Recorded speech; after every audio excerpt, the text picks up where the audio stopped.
Rivermen fans, I'm Jason Ruff along with Rivermen head coach Jean-Guy Trudel. Happy 2025. It's time for this year's first edition of Coffee with Coach.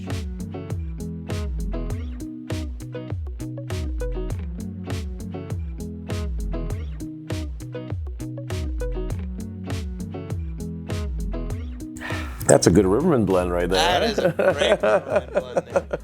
Jean-Guy, our first show of 2025. Man, it seems like it's been forever since the new year, but a lot of things have happened, a lot of changes, and a lot of interesting storylines for the Peoria Rivermen. A lot of adversity overcome too for this team, don't you think? Yeah, it's been first year. We've been dealing with a lot of injuries, call-ups. So I think next game we're going to be missing 10 players. I think so. It's 10 regulars and 10 very good players. So, but for us, it's fun. It's adversity. It's having a chance to get new players in and looking at them for this year, maybe in the future also, depending on what we look at with injuries and stuff like that. So for me, I look at every single a chance. When you have a chance to attack adversity, you attack it, and a lot of times you find diamonds in the rough. We saw Carson Batiste caught out of it and just playing extremely well. So how difficult or challenging is it to find players in the middle of the season? Like you said, the Rivermen have had some injuries, they've had some call-ups. You got to find guys that will come in and fill the void, find those diamonds in the rough. How much of a challenging process is that for you and Coach Eric Levine to find those players that can come in, slot in, and be potential contributors here for Peoria? Yeah, a lot of it is research. All year we do research. We have list upon list of all players that we, if something happens, we get called up. But the difficult part is, even when they're in the Federal Hockey League, you're working against visas. You're working against, if a kid has a car, you're long travels, there's a lot of things that come in play. Mm-hmm. And a lot of guys are loyal. They've been there 3-4 months. They don't want to come. They just want to stay there with their team, which is completely understandable also. So there's a lot of challenges. Even if we have lists of players that we think could do really well for us, it's still always hard to get them here in Peoria due for different factors just jump in all the time. So it's tough, but it's what we deal with, and we're here for that. Like Chase Spencer just got called up, and nobody's more deserving. He's playing phenomenal hockey for us the last 2 months. I think a click happened for him that he became that completely defenseman that we were looking for with tons of confidence, and he well-deserved. We hope he does really well. But for us after that, it's right away to work and trying to find a new player. So it's not easy, but it's fun, and you meet great people, great players, and you build relationship. And like I said, even if those players are not here to stick when we get everybody back sometimes, we still got a chance to see them, put them in great situations, and then we know for next year if we're looking for certain type of players, they're always available for us. Absolutely. I want to stick on Chase Spencer here for just a second because he has been in top 3 of multiple categories. Top 3 in defensive scoring, top 3 in overall plus minus, top 3 in defensive power play goals. What's different from his play this year as opposed to last year? Because last year he was a solid defenseman in that stout Rivermen D-core that helped win you the President's Cup. Yeah, I think last year his reads were a little slower. Okay. I think his reads are a lot quicker, and with that, your pre-speed and your ability to make plays in tough situations makes it a lot easier when you read the play and read numbers a lot quicker. So he's matured a lot, and like every single player, you come out of college, it's a big step. Even if you played in a great college with a great system, it's still a big step to come to pro hockey, and it takes a little while. And some players get it in 2 months, 1 month. Some players take a year. It takes a little while. He was a good player last year. I think this year he turned the page and becoming a key factor and probably a top 3 defenseman in the league. Absolutely. And you think about the Rivermen call-ups. The Rivermen had a couple call-ups this year, but I think none more deserving than Spencer because he's just been so – I think you said he's been one of the Rivermen's best defensemen the last couple of weeks. He has been. He's been phenomenal. And we have a lot of call-ups that guys don't take also. I'm lucky that way. We have a lot of loyal guys or, our leadership group that stays here, and we tell them when they get called up or they get phone calls, but they decide to stick here like Ernie and Wilkes and all those guys. They get called up all the time, but they just want to stay in Peoria. They're happy. And so I'm very, thankful for that because they're still pushing us through these difficult moments. We're a lot of games in the last 3-4 weeks we've been playing with 12, 13 skaters, and you always see on the top of the list it's always Chase Yeah. Spencer, Ernie, Yeah. Wilkie, all those guys, Bearsy, all those guys kind of keep us going offensively to make sure we're still able to win hockey games. So very thankful as a coach that we have great loyal leaders that do their job every single day. And like I said, with the new players coming in, they just kind of follow what we do, because I would say coaching's done the first 2 months. After that, it's a players-led team, and you just do your pre-scouts, you do what you have to do to get ready for the weekend, but it's all about them in the locker room, making sure that they have the right details every day. Well, it's hard to find gems, but gems are not formed unless there's pressure. And the Rivermen have been facing some pressure. You found some gems. Carson Baptiste, 3 games played, 5 points in his first 3 games. How impressed have you been just about how, not only how quickly he's been able to pick up the SPHL game, but also just how much of a motor that kid has? I knew he was that. I just, you didn't never know if it's going to transfer. But I knew on his team in the Detroit area where he was there, Motor City, there, a lot of times here you play the Wilkie with the Spence and those guys, they're going to feed you the puck. Yeah.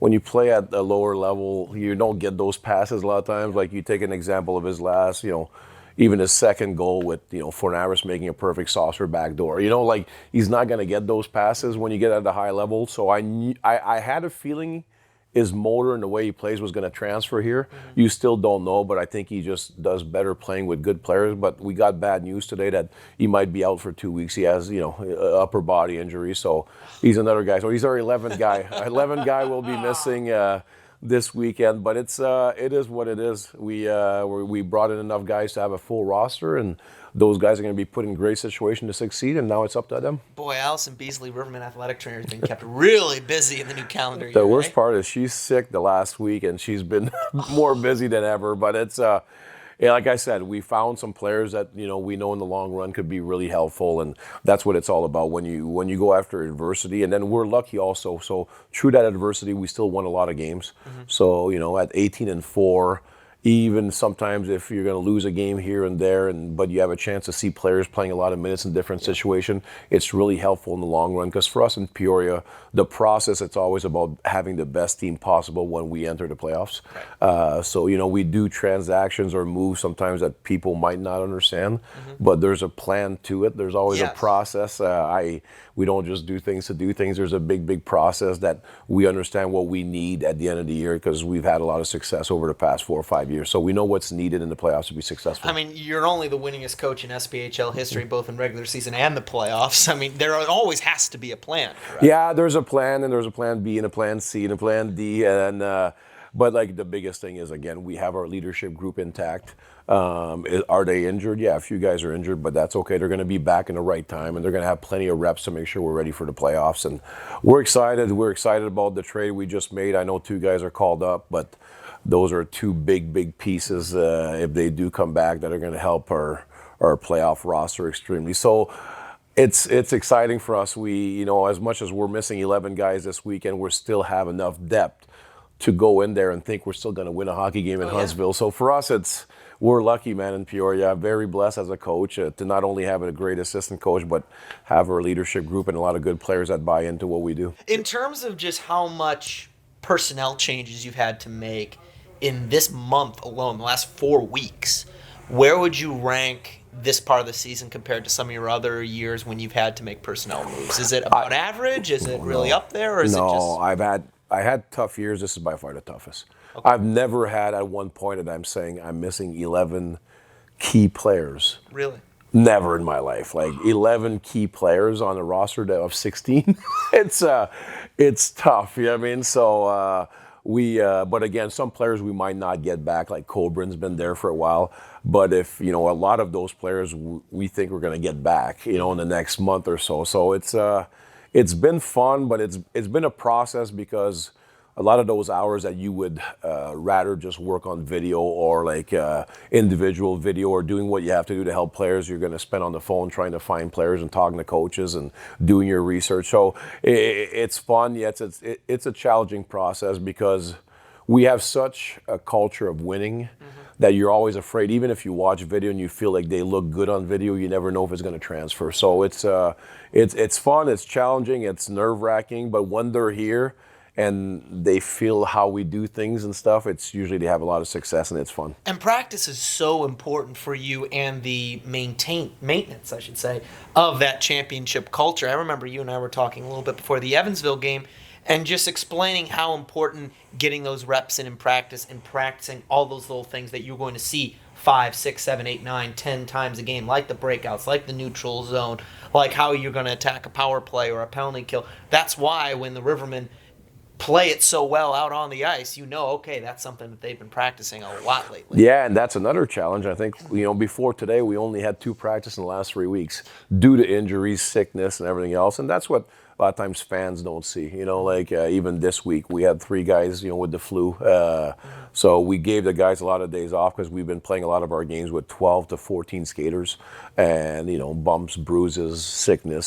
So you don't have a lot of practice time. And I know every team goes through. That's why I never make excuses over it, because a lot of teams are missing 5, 6 guys, you know what I mean? So it is what it is. But for us, practice time is absolutely key, because the speed of the whistle, speed of practice, usually what we do in the game. We don't have the exceptionals that they have in the NHL that could practice slow and then be good in games anyways. Yeah. For us, we have to keep a certain rhythm every single day, and the teaching rhythm, to make sure everybody's on the same page. And we haven't had that. So kudos to the new guys that came in without practice time, because all we did was mental reps that we call our video, and they're still picking up pretty quick and doing what they have to do to be successable. And you're practicing the things that you're going to see a lot of times over the course of a game, not just 3-on-3 overtime, because you're not going to see that very often. You're going to make the playoffs. You don't see 3-on-3 in the No, we just practice what we're going to see 30, 40 times in a game. That's what we really focus on. And then we'll always take a little bit of time. We're at the time of the year where we always focus on us, what we want to do. But of course, pre-scout comes in play. Like,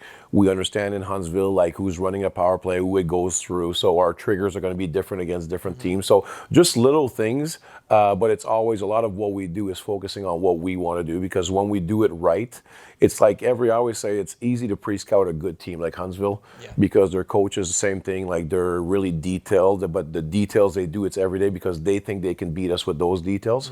So for us, it's a lot easier to pre-scout a good team than a bad team. A bad team are all over the place.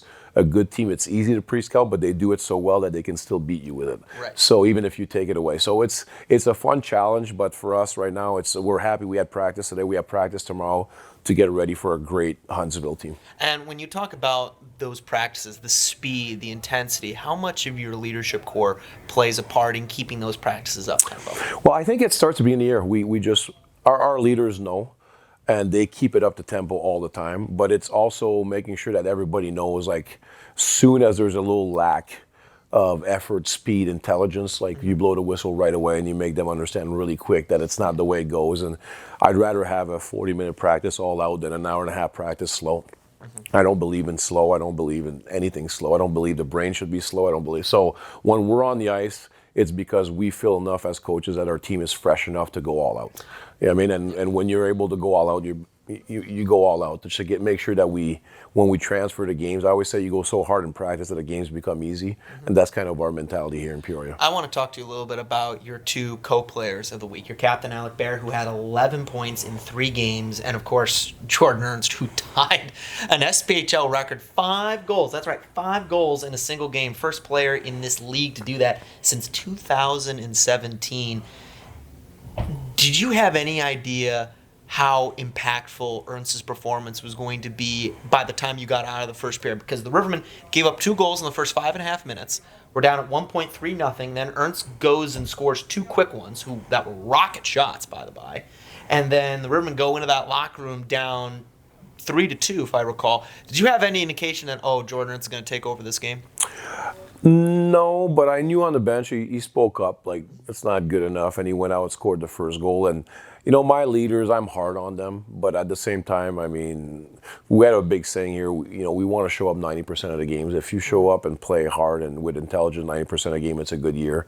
And they're those guys. But of course I'm going to be harder on my best players because I always want them to give the example. But like I said, we've been we're 5-0-2 in our last 7. And most of the games we're playing with 12, 14 skaters, but the things that you see that's always the same is we always have Bearsy and Ernst and Wilkie and all our leaders in the lineup that make sure they perform every single day. Because, you look at that game too, we forget about Wilkes, but Wilkes had 5 assists. Yep. Yeah, I mean, like it's Bear had 5 assists. Bear had 5 assists. So it's but it was a historical game, of course, for Ernie, and well deserved, because that guy's just been a beast for us all year long. And mentally, I think he's grown a lot in the last 2 years. And little things that used to affect him don't affect him anymore. He's very confident, and he knows that he can take over a game at any time, and he does it now most of the time. How has your relationship with Jordan Ernst changed over the last couple of years? Because you've mentioned a number of times that he's come in early on a couple of years ago and has really grown into that leadership role, into being a professional, as you say. How has your relationship with him changed over the course of the last couple of years? A little bit like all my leadership group. I always have tons of respect for them, and I believe they feel the same way, and that's why we have success here in Peoria. But with Ernie, was a little bit like Hags. When Ernie came, and the thing about Hags, Ernie, and all those guys is they always gave me effort. So effort's never been, a problem. It's always the intelligence that comes with the effort. And I feel like he's a very emotional player, which you have to be if you're going to play that hard. But he was just playing on emotion. He wanted to finish every check, but hit hard instead of just thinking the game on everything he did. And he got to a point where I think you mature as a hockey player, you mature as a pro. He's taking great care of his body, he's taking great care of his mind the last 2 years, and you can see a change on the ice. So I've always loved I love all my players, my leadership group. We have a lot of meetings together, and they always know I'll be there the rest of their lives for them. But at the same time, I think relationship when it comes to hockey, it's fun as a coach to see the growth in the player. You know what I mean? And just because as a coach, you push and you squeeze, but you don't like to see a player being so hard on himself that it kind of affects him in life in general. You know what I mean? And I think Ernie right now is in a very good place mentally, being close to home, being happy what he does. And again, he had a chance to, he got a great offer to go to Europe, but he's a very loyal guy, loves the city of Peoria, loves the fans here. So I'm lucky, man. Just great players want to stay here and keep performing, not only for us here, our group here, but for our fans in our great city. That game, does that rank even in the top 10 of your most memorable games that you've coached? And if so, why? And if not, why not? No. I'm extremely happy for Ernie and those guys. I think for them, it would rank there. For me, it's always more like the playoff games. To me, those are the real deal games. Those are fun. So it would always be a really, really important playoff game for me, because regular season games are regular season games. You want to win every single game, but at the end of the day, sometimes when you play 3-3 or you played 6-9. That sixth, or you don't even know where you're at anymore. You're just kind of playing, and you're playing on details. You're playing on adrenaline. So they try to just mesh in. Playoff games, every single game is absolutely intense and key mentally and physically. When was the last time, in professional hockey, mind you, that you saw a team get 2 hat tricks from 2 separate players? Because I'd be remiss if I didn't mention Carson Baptiste had a hat trick that game too. Oh, I don't remember last time. And to be honest with you, like I said, historical game for Ernie, pumped for him, really happy for him. He's going to remember it forever. But for me, I remember it at 95%. Okay. I remember guys that block shots. I remember Traz jumping in for his teammate that got a dirty hit on. I remember we celebrate the little things here in Peoria because we know we have enough talent, we have enough rotations offensively that we're going to score goals. So celebrating the little things for me is way more important. So I remember Tristan's been struggling the month before. The last 2 games, he's cycling the puck well. So I remember him getting confidence. I remember Gullo doing whatever it takes to block a shot. I remember Spence on the PK. They're finally in their spots on the pillars to make sure they block shots. So I'm happy for Ernie. I'm happy for Carson. But little things that help us win, that's kind of what I'm looking at. Last question about that game. There's a rumor going around. I read this in the paper that you and Jordan Ernst have a bet. Apparently, you have to call him daddy if he gets 30 goals. He's getting close to that mark. Yeah. Have you accepted that that's probably going to happen, or what's your mindset with that right now? Yeah, well, first of all, I'm the coach, so if I don't want to play him, he doesn't have to score anymore. No, I'm just kidding. Yeah, no, it was a bet, and it was a win-win for me, so I'll explain why. we lost Jimmer and Mitch and Hags and Redding and like tons of, I think 6 of our top 9 that we had in the playoffs. So knowing that offense was going to be hard to come by, we were talking to Ernie at one time, and we started, you start chatting, and the first thing we know is you're not going to score 30, and he always says, bet against me, and I'm like, I'm betting against you. So he's like, all right, I'll make you a deal. So we started talking about it, and for me, it's a win-win, because if Ernie scores over 30, we know we're still going to win a lot of hockey games. You know what I mean? And if so, it was a win-win, and I'm okay. I love him enough. I don't have an ego. I can call him daddy, and I have no problem with it as long as he keeps scoring and helping us win when we have all this adversity with no players in the lineup. Keep going, Ernie. I'll call you daddy all you want.